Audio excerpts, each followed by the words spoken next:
여러분 안녕하세요. 진흥교회 박충건 목사입니다. 오늘도 새벽 예배에 나오신 여러분 환영합니다. 다 같이 사도신경 하시겠습니다. 전능하사 천지를 만드신 하나님 아버지를 내가 믿사오며 그 외아들 우리 주 예수 그리스도를 믿사오니 이는 성령으로 잉태하사 동정녀 마리아에게 나시고 본디오 빌라도에게 고난을 받으사 십자가에 못 박혀 죽으시고 장사한 지 사흘 만에 죽은 자 가운데서 다시 살아나시며 하늘에 오르사 전능하신 하나님 우편에 앉아 계시다가 저리로서 산자와 죽은 자를 심판하러 오시리라. 성령을 믿사오며 거룩한 공예와 성도가 서로 교통하는 것과 죄를 사하여 주시는 것과 몸이 다시 사는 것과 영원히 사는 것을 믿사옵나이다. 아멘. 찬송가 412장 하나님께 찬양 드리시겠습니다. 찬송가 412장 하나님께 찬양 드립니다. 내 영혼의 그 깊은 데서 맑은 가락이 울려나네. 하늘 곡조가 언제나 흘러나와 내 영혼을 고이 싸네.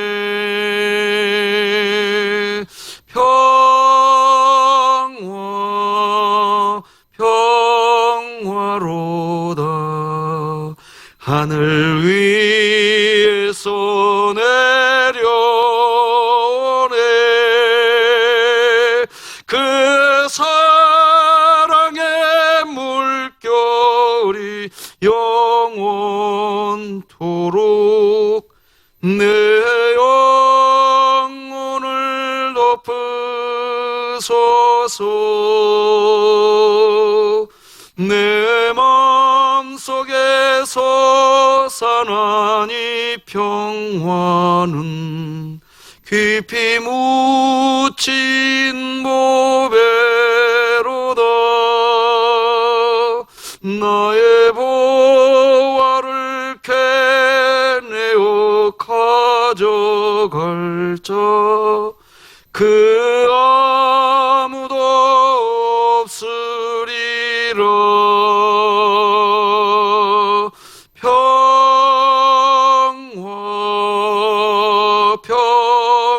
평화로다. 하늘 위에서 내려오네. 그 사랑의 물결이 영원토록 내 영혼을 덮으소서.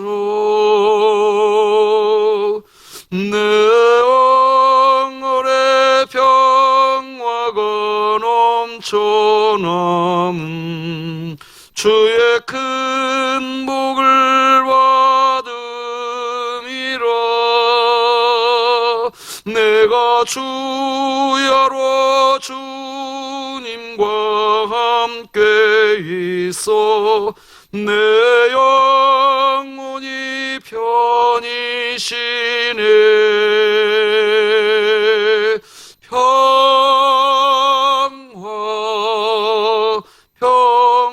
평화로다.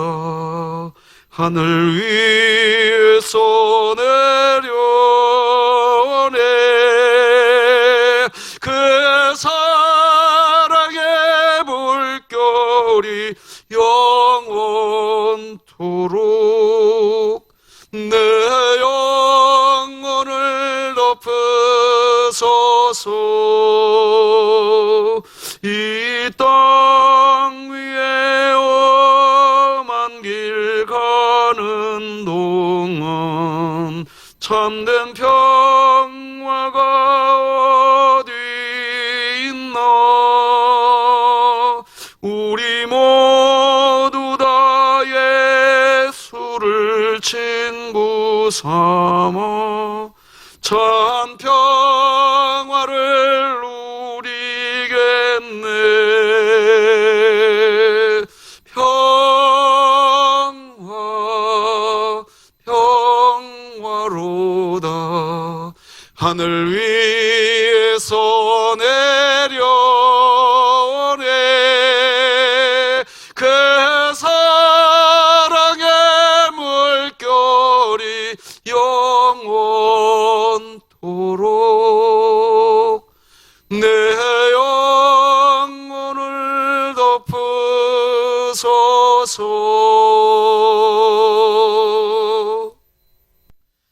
오늘 우리에게 주신 하나님의 말씀은 신약성경 마가복음 14장 43절에서 52절까지 말씀 되겠습니다. 제가 봉독해 드리겠습니다. 예수께서 말씀하실 때에 곧 12 중의 하나인 유다가 왔는데 대제사장들과 서기관들과 장로들에게서 파송된 무리가 검과 몽치를 가지고 그와 함께 하였더라. 예수를 파는 자가 이미 그들과 군호를 짜 이르되 내가 입맞추는 자가 그이니 그를 잡아 단단히 끌어가라 하였는지라. 이에 와서 곧 예수께 나와 라삐어 하고 입을 맞추니 그들이 예수께 손을 대어 잡거늘 곁에 서 있는 자 중의 한 사람이 칼을 빼어 대제사장의 종을 쳐 그 귀를 떨어뜨리니라. 예수께서 무리에게 말씀하여 이르시되 너희가 강도를 잡는 것 같이 검과 몽치를 가지고 나를 잡으러 나왔느냐?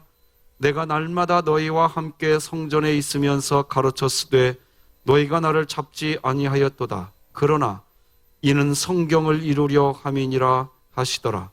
제자들이 다 예수를 버리고 도망하니라. 한 청년이 벗은 몸에 배 혼이불을 두르고 예수를 따라가다가 무리에게 잡힘에 배 혼이불을 버리고 벗은 몸으로 도망하니라. 아멘. 할렐루야. 사랑하는 성도 여러분, 오늘은 고난주간 셋째 날 화요일 날 되겠습니다. 예수님께서 변론하시고 또 마지막 때 종말에 대한 설교도 하시게 됩니다. 오늘도 예수님의 십자가 고난을 묵상하시면서 고난주간 주님과 함께 동행하는 우리 진흥의 가족들이 되어주시기를 부탁드리겠습니다. 오늘은 하나님 나라는 자신이 원하는 나라가 아니면 배신과 내버려둠이 있는 나라입니다. 이런 제목으로 하나님 말씀 전하겠습니다. 예수님께서 이 세상에 오신 것은 죄인을 구원하셔서 하나님 나라의 백성으로 우리들을 삼으시려고 이 세상에 성육신 하셨습니다. 그래서 예수님은 공생애를 시작하시면서 제일 처음 외치신 말씀이 하나님 나라, 천국, 하나님 나라, 천국이 이제 가까이 왔다는 말씀이셨습니다.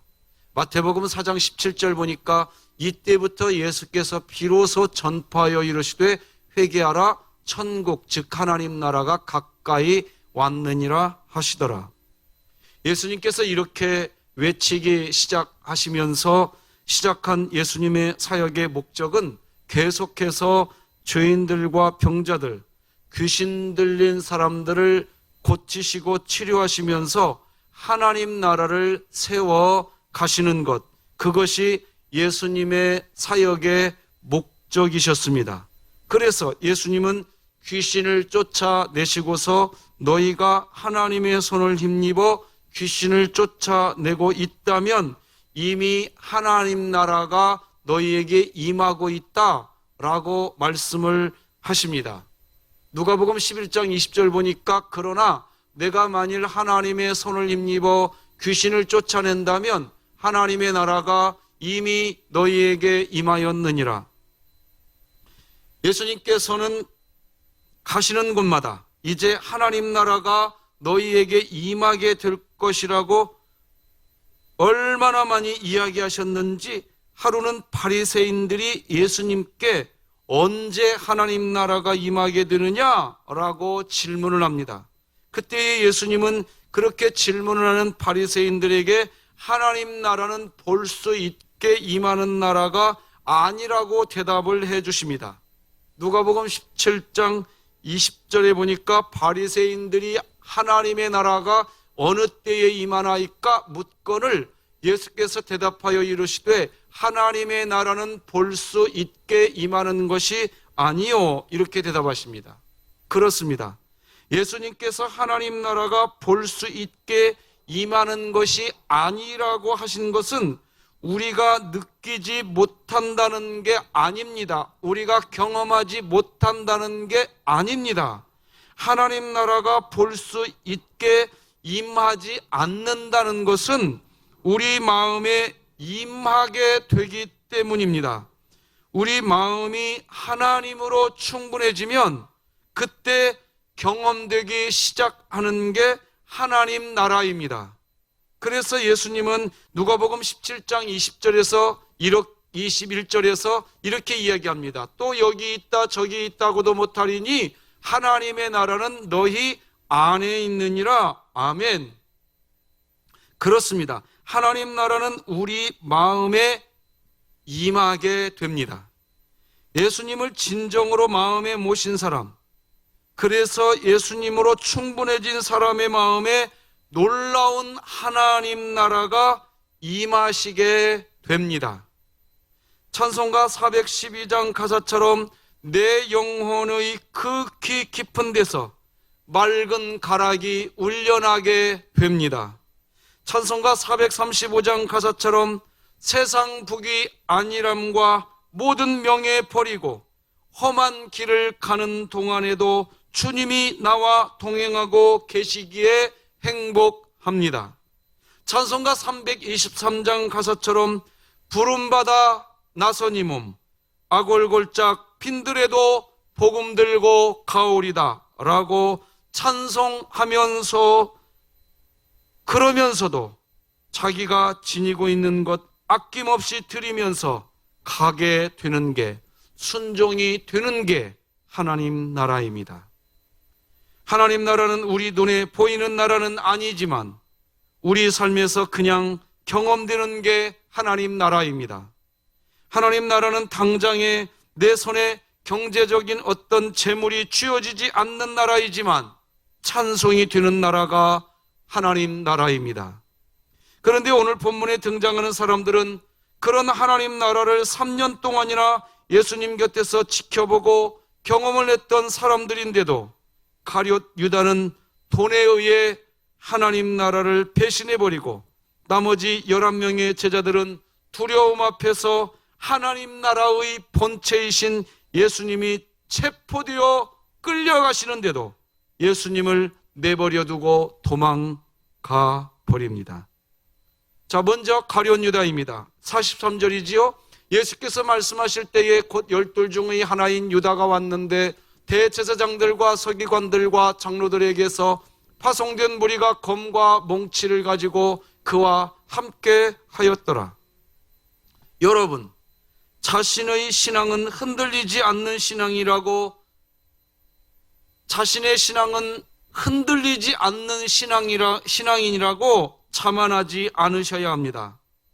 나는 어떤 상황에서도 가룟 유다와 같은 행동은 하지 않을 거야 라고 쉽게 단정하는 것도 조심하셔야 됩니다. 어느 믿음의 가정에 부모님이 이런 말을 하는 것을 보았습니다. 나는 11조 생활을 감사함으로 했는데 자식이 한 달간 고생해서 월급을 받아왔을 때 하나님의 것을 먼저 구분하라는 말이 입에서 떨어지지를 않더라고요. 결국에는 말하지 못했어요. 이렇게 말씀하시더라고요. 우리가 자녀를 양육할 때 자녀 사랑의 기준이 있어야 하고 자신의 자녀에게 끊임없이 질문해 주어야 합니다. 바로 자녀가 하나님으로 충분한가? 자녀에게 질문해야 합니다. 이 질문에 우리 자신과 자녀들이 네, 저는 하나님으로 충분합니다 라고 답을 할 수 있어야 합니다. 지금 가룟 유다의 문제는 바로 그것입니다. 돈 앞에서 넘어진 것입니다. 돈은 사람을 언제든지 넘어뜨릴 수 있게 하는 힘이 있습니다. 이렇게 설교하는 저 자신부터 그렇습니다. 목회를 하는 목사이지만 돈 앞에서 제 자신이 흔들리는 것을 보게 됩니다. 돈은 가족도 버리게 하는 힘이 있고, 돈은 나라와 나라가 전쟁을 하게 만드는 힘도 있습니다. 돈은 그런 것입니다. 그렇게 목사인 저부터, 그리고 우리 모두가 조금만 방심하면 언제든 가룟 유다의 모습으로 변할 수 있다는 것을 염두에 두고 겸손히 오늘도 고백해야 합니다. 주님이면 충분합니다 라고 말입니다.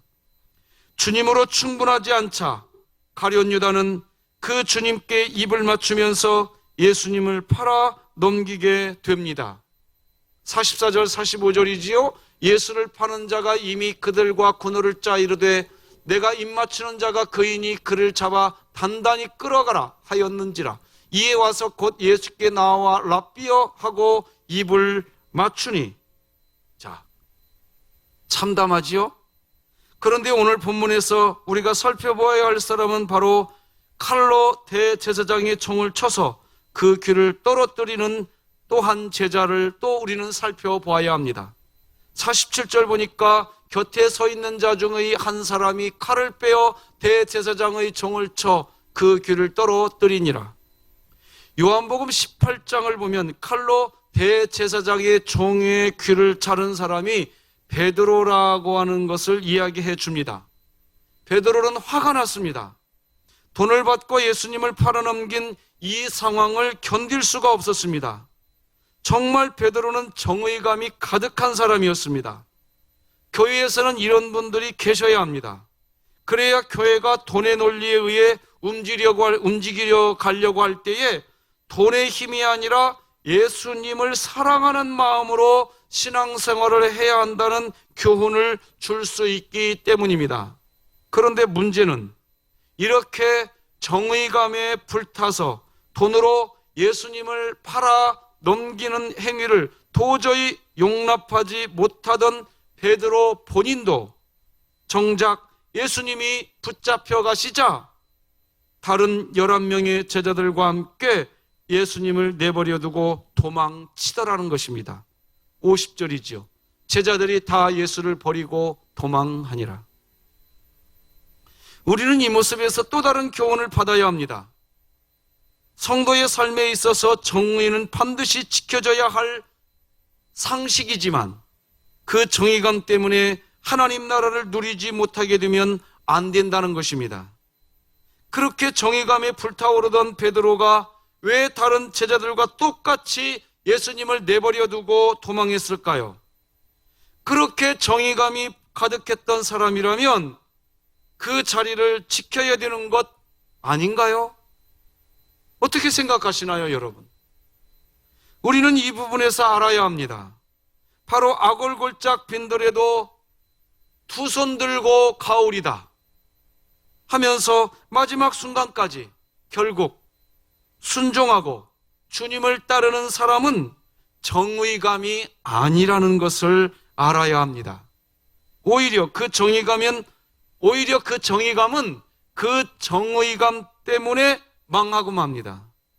26장을 보면 정의감은 정의감 때문에 망하게 될 수 있음을 예수님은 정확하게 이야기해 줍니다. 마태복음 26장 52절 53절 보니까 이에 예수께서 이르시되 네 칼을 도로 칼집에 꽂으라.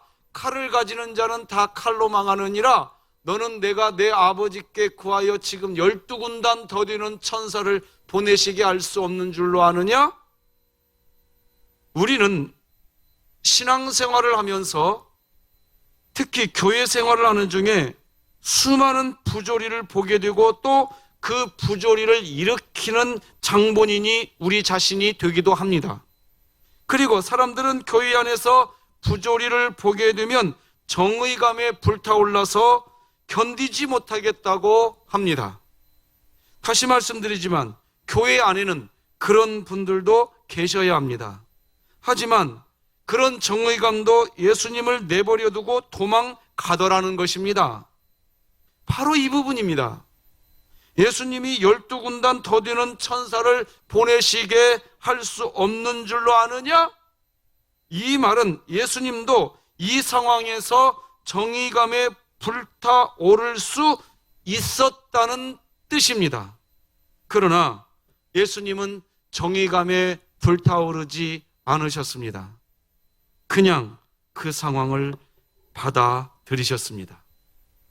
예수님께서 이렇게 하신 것은 하나님 나라를 우리에게 정확하게 보여주시기 위한 목적이었습니다. 예수님은 하나님 나라를 누리려고 오신 것이 아니라 예수님은 하나님 나라를 세우려고 오셨기 때문입니다. 하나님 나라는 나를 핍박하는 자를 향해서 대결 구도로 만들어서는 세워지지 않는 나라입니다. 정의를 세우겠다고 누군가와 대결하지 마십시오. 순간의 정의는 지킬 수 있겠으나 하나님 나라는 그렇게 세워지는 것이 아닙니다. 세워지지 않습니다. 사랑의 원자탄이라고 불려지는 손양원 목사님이 계십니다. 그분이 왜 지금도 우리의 마음에 영적인 감동을 줄까요? 그분의 이야기가 왜 우리의 마음에 지금도 감동이 있을까요? 지렁이도 밟으면 꿈틀거린다고 했습니다. 그런데 손양원 목사님은 꿈틀거리지도 않으셨습니다. 그냥 밟히셨습니다. 나아가 자신의 아들을 죽인 청년을 자신의 양자로 받아줍니다. 바로 이것입니다. 여기에서 우리는 하나님 나라를 누리는 것입니다. 손양원 목사님이 자신의 아들을 죽인 청년에게 베드로처럼 칼을 들고 달려가셨다면 그 원한은 멈추지 못했을 것입니다.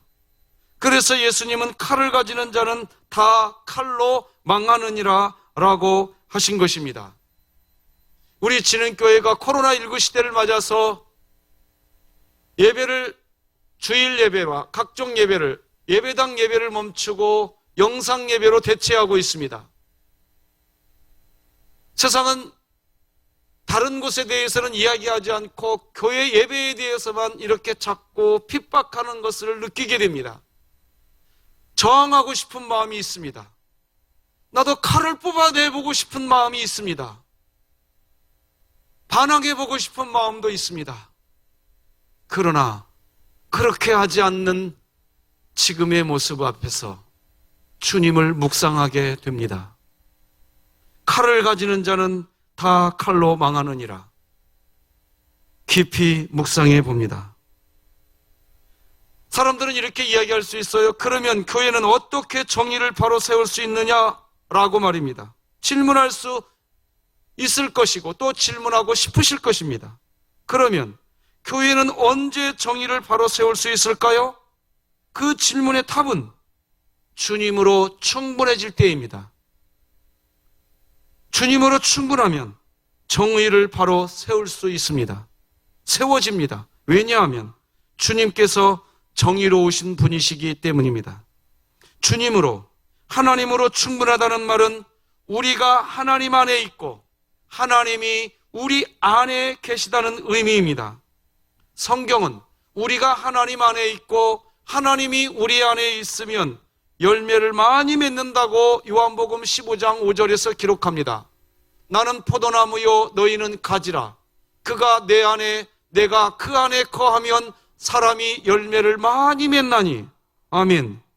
여러분, 여기에서 말하는 열매는 성령의 열매입니다. 성령의 열매가 맺어지는 곳에는 결코 정의가 무너지지 않습니다. 더 견고해집니다. 하나님 나라는 자신이 원하는 나라가 아니라고 여겨지면 배신과 내버려둠이 발생하는 곳이기도 합니다.